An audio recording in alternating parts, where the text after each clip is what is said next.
This week was the hardest of them all because I constantly feel like I'm failing at whatever task I'm at right now because there are 2 other tasks that need to be done. It's time! I can finally do this mossy log in real life and big.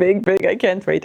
I'm super excited. Imagine you're taking this to the park. You want to turn your really cool snazzy bag into a picnic blanket. You probably don't want to put this beautifully crocheted blanket directly on the park dirt. What I have thought of is that we create a felt lining for underneath this and we button it on each side. The felt blanket you can then detach with the buttons and you put it into the washing machine. This you don't have to wash unless someone makes it dirty from the top. I was sitting on this idea, I believe, on like a month and a half or so. Now that I finished the hummingbird, which you can see in the last episode that I uploaded, I can finally do this. I don't believe I'm going to be able to finish it within a week. So what I would like to do to end the episode on a nice, oh, we did something good note is, I told you about Polly, haven't I? Well, I would like to start and finish another Polly or a Polly friend. And I think I know which one I'm going to go for. It's the most crazy looking one. I like the weird ones. What can I tell you? I'm going to let you guess which one I'm going to do. There you go. I've already started mapping out the first draft of one piece of the puzzle. Let's take this. You want to talk with Mama? Let's look at this piece by piece. Ignore the white part. It's all supposed to be brown. I ran out of brown yarn. I'm starting with the middle part. The next thing that I will do is going to be the flaps. Then I will do the moss. This is going to be some engineering that I will have to figure out because I would like to see if I can somehow sew in a pocket for either cutlery, as it's going to be a picnic blanket, or just your everyday items. The mushrooms are going to be also very fun to do. Another detail that I would like to crochet. Well, let me give you the mute button. Hold on. All right. Because I decided it's going to be spring themed, I'm going to have little daisies all over the moss and maybe a few little bugs to make this look really alive and really cute. Oh my God, I'm so excited. You have no idea. This is going to be my first invention in a way. My first crocheted invention. Oh, okay. This is the sketch. Can you see it? This is what you can expect, hopefully. What I would like for this to be is either a throw blanket that you will... Hold on. Okay, so quick interlude. I have forgot my sister's birthday because life and scatterbrained. I feel terrible. I just had flowers, the biggest bouquet I've ever seen in my life, in real life, sent to her with balloons. This girl, ladies and gentlemen, she has friends, she's beautiful, she's kind, she's popular, people like her, she likes people, she is overall a good person inside and out. Like, this is very rare. If we were the same age, we would have been besties at school. Besties, absolute besties. We're in different time zones. She's in Austria, I'm in Canada. I love you so much, Memi. Next year, I hope I'll do better. Did you poop again? There is no stopping you. One moment. If you are a beginner, this is, in my opinion, extremely beginner friendly. However, it is not budget friendly. There will be a lot of yarn. I still have to count the amount of skeins I'm going to use and the amount of money that I spent on the felt blanket, the leather straps, the skein, maybe even the hooks. I'm going to leave the bill at the end of the project so you can see what to expect in case you want to make this yourself. Keep in mind, it does not have to be a picnic blanket. You can use this on your couch, so you can completely circumvent the felt lining on the bottom. If you have like a millennial green living room, it's going to fit right into it. Just use it as a little throw blanket for your couch. It happens to be a mossy log when you roll it up. I mean, come on, isn't that the cutest thing? I'm so fucking excited, I can't wait. You will have to be crazy into forest and green stuff in order to want to redo this. You are so cute, stop being so cute. It's not healthy for me. Okay, all right, let's play Diaper Man and get you changed. Another thing that I am right now thinking of is that we should probably make the mushrooms removable for when it's going to be washed. Oh, it says machine washable and dryable. Interesting. Okay. Yep, acrylic is pretty forgiving. Okay, as you can see, we're learning on the go. We don't have to be super pros. We want to be thinking forward. This is what I'm doing right now. I'm thinking forward. It would be really cool if you could actually detach these mushrooms because then you can also rearrange them the way you like. I'm starting to like get like the little tingles of, ooh, a new idea is coming. Pockets, it's going to be one challenge. Being able to take this off is going to be another challenge. And then a third challenge that I'm thinking about is making a hole in here, leaving a hole between this and this. So if you want to hide your carry straps, so you can show more of this design, you can pull the handle through this. We'll have to figure this out somehow. Maybe I should figure this out before I finish crocheting the big blanket. That's what we got for this week. I can't wait. I'm so excited. Currently, my prototype is divided into quarters, which when you roll it up, makes the log look a bit wide and thin. I would like a bit more of a chunky log. I will change the proportions into thirds, so when I fold the blanket and roll it up, I get a more chunky look to it. Small and compact, so this is what we will go for. I got this felt blanket as a baseline for my crocheted blanket. That way, I can separate the felt from the crochet and put this into the washing machine, because this is going to directly be in touch with the grass, and the crochet blanket doesn't have to be washed that often. I'm going to use buttons to put these together and separate them. I apply the rule of thirds to my felt blanket and measure it. My crochet cover needs to be the same size and overlap nicely. I make sure to make the middle part a bit wider and mark the width of the middle panel. As you could see, I have marked the 60 centimeter length that I would like to chain. Right now, I don't know how many chains I need to make in order to get to 60 centimeters. When I add the belt, that it is at a comfortable width and length. This is the opportunity now to check. I got this belt off of Amazon. Can link it. So I really like this length. This is a good width. It seems portable, and it's definitely going to be much thicker. I followed the swatch instructions for my yarn. This one is a 8mm and this is a 6mm one. And I wanted to see what kind of effects I would get. And I prefer the 8mm one. I think it's much more cozy. It's not so stiff. Nice spring to it. It's going to be much more comfortable to sit on, I believe, than this. This feels more like a carpet, like a very tight carpet. I first thought I'll just do the back loop only single crochets, but then I found this book. I bought it because it was pretty and I really liked the designer, and I found something that I didn't expect would actually help me with my own project. Here it is. The designer, Jessica Bertolina, she created this little pouch, tree bark pouch with moss stitched in. This is very, very close to what we are doing. I thought, let's look at how she solved the problem of making crochet look like tree bark. This is what the pattern looks like. I love when they do it like visually. It's so cool. We have single half double crochet in the back loop only, double crochet in the back loop only, and treble crochet in the back loop only. If you have never done this before, don't be scared. It's really, really, really, really easy. You're gonna laugh at how easy this is. And I say that right now because I haven't started yet. The idea is that you create a space. It goes thicker, thicker, thicker, and then it goes down, down, down. And this is what tree bark actually looks like. Very irregular lines. And this effect we can do with our blanket. I forgot about Bruno again, so we have to feed him. Bruno is our beloved sourdough. He has been keeping us alive for about 4 months, and I cannot believe that he survived for this long under my care. Hello, it's me, Julian, my YouTube channel. You're so cute. After months of planning this design, I finally sit down to do my foundation chain. I'm very nervous and excited, and I have to keep reminding myself that there is no pattern yet. I have to write it as I go, row by row. I made my stitches longer because I expected the stitches will contract, but it didn't. I will have to undo my work, which is okay. I don't mind it. Good to know. I have now successfully scaled it down to 53 stitches for 60 centimeters of length. This is tedious in the beginning, but it will pay off. Keeping notes is super important for pattern writing. We don't talk.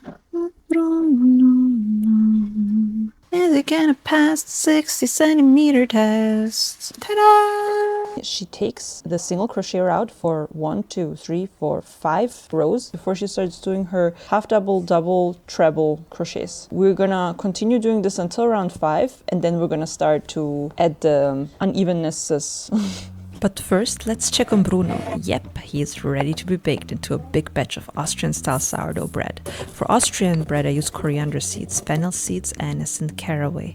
When making sourdough, I first dump my starter into warm water so it dissolves nicely and becomes easier to work with before flour is added. I scrape the rest of the sourdough starter from the jar and feed it equal amounts of water and flour. This will be our new baby Bruno sourdough starter. I do the same thing to make my dough.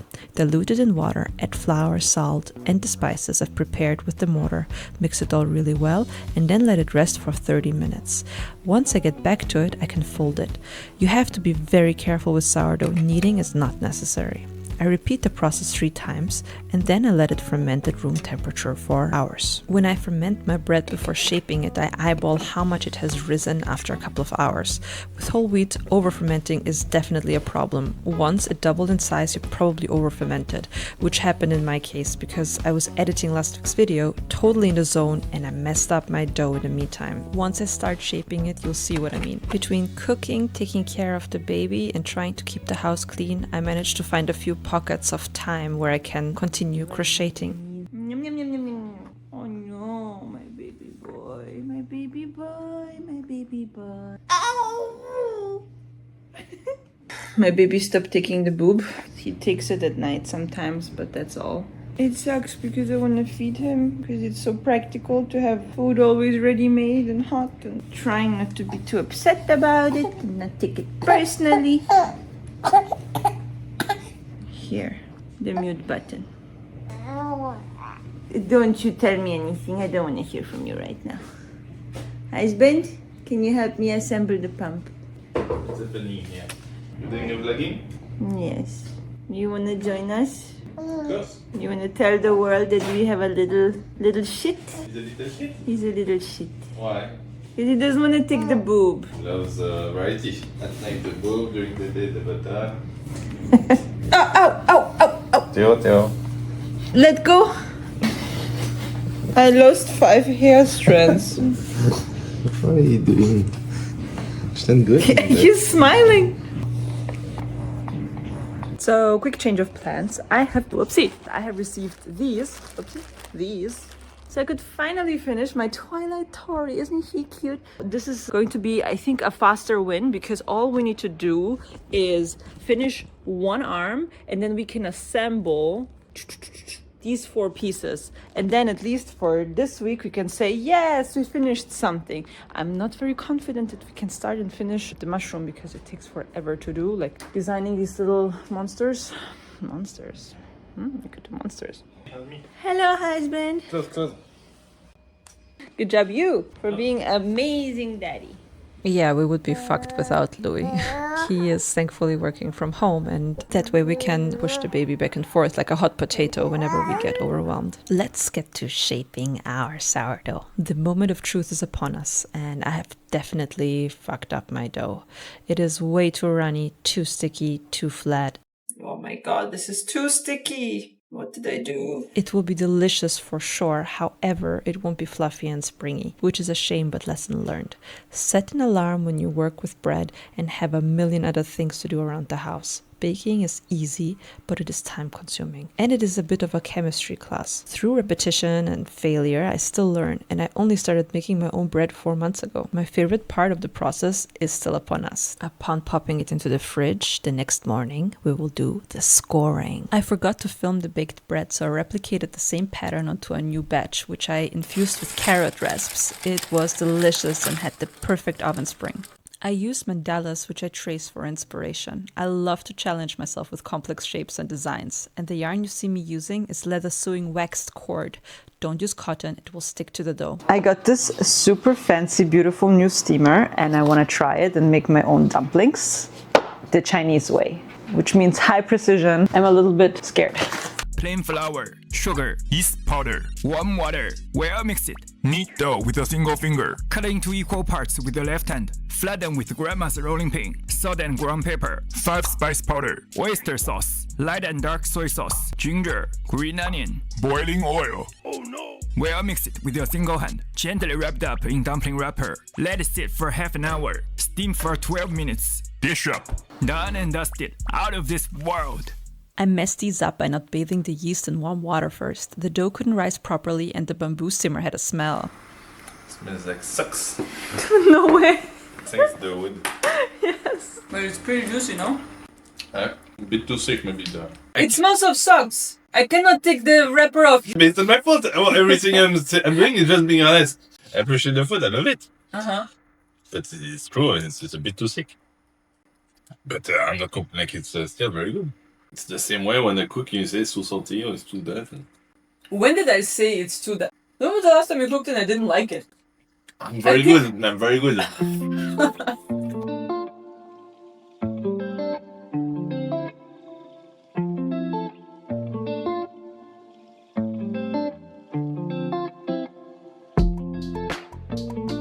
It's done! Look how beautiful she is. Well, it's not really done. She still needs her horns, her tail. But I finally, after months of sitting on it, assembled her. I'm calling her Miss Stardust. If you have a better name, drop it in the comments below. Usually Lily shreds all my fluffy stuff, but this one she's scared to touch.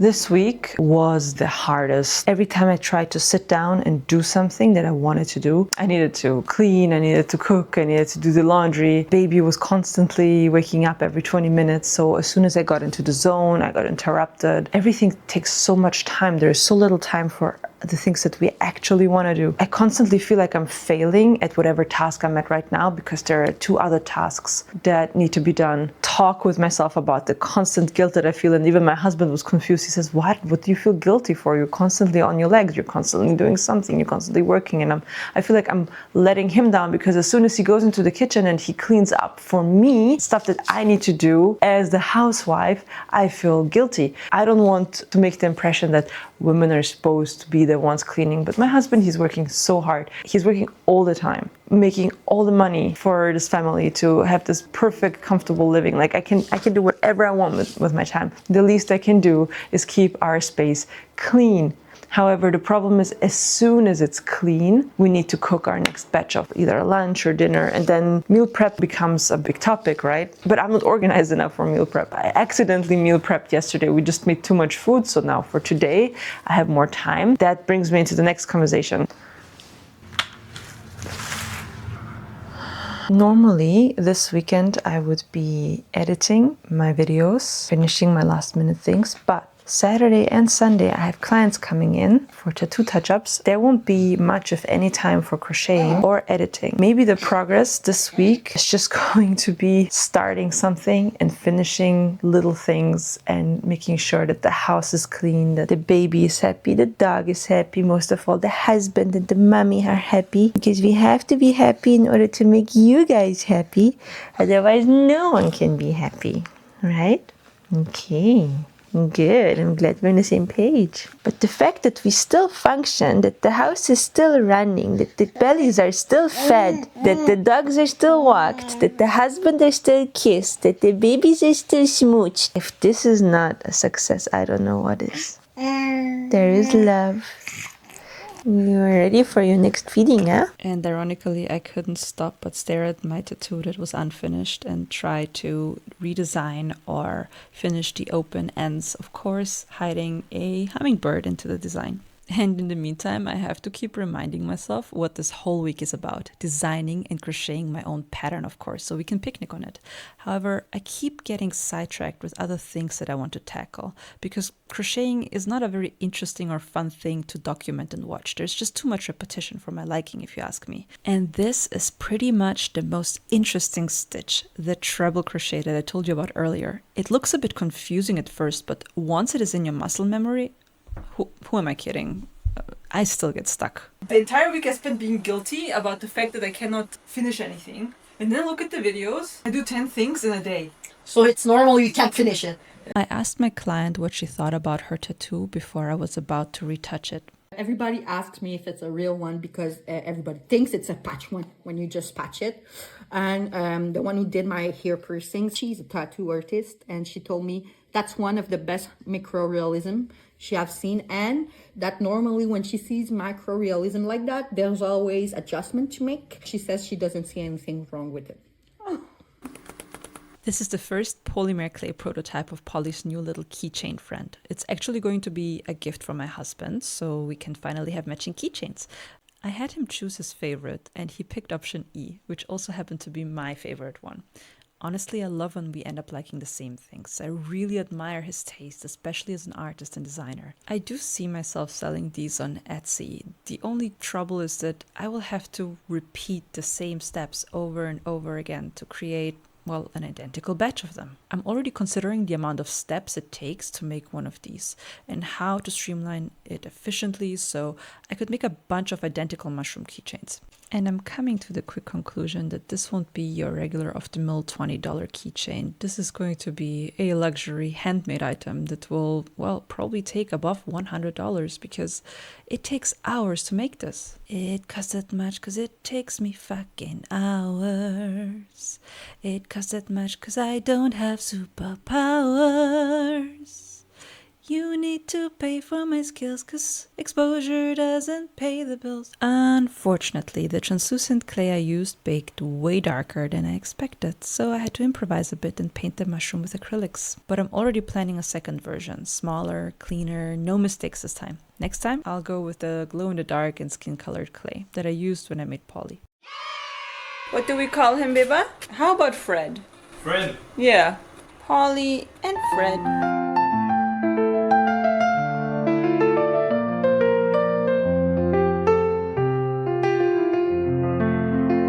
Nya di dahan, ta flutura